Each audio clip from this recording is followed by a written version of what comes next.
iyang Ginoo ug bagong awit, kay naghimo siya ug katingalahang mga buhat.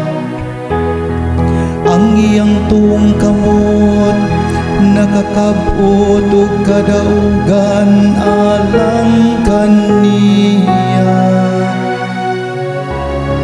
Ang iyang balaahang bukton,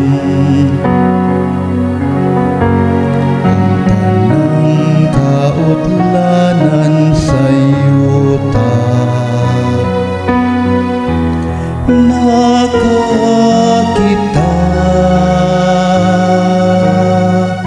sa makaluwas nga gahom sa Dios. Ang Ginoo nagpahibalo sa iyang kaluwasan, sa atubangan sa kanasuran iyang gipadayag ang iyang katarong.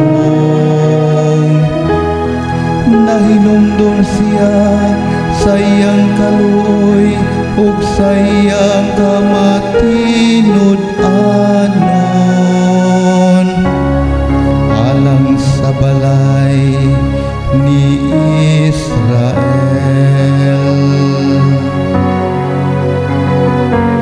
Ang tanang kautlanan sa yuta,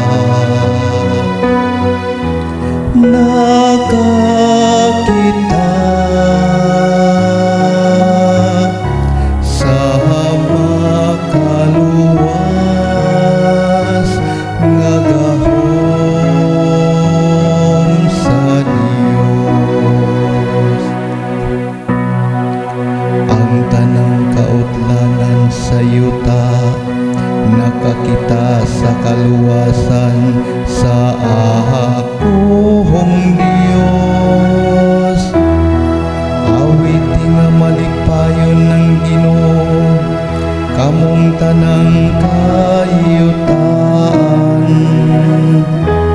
Singgit kamo sa pag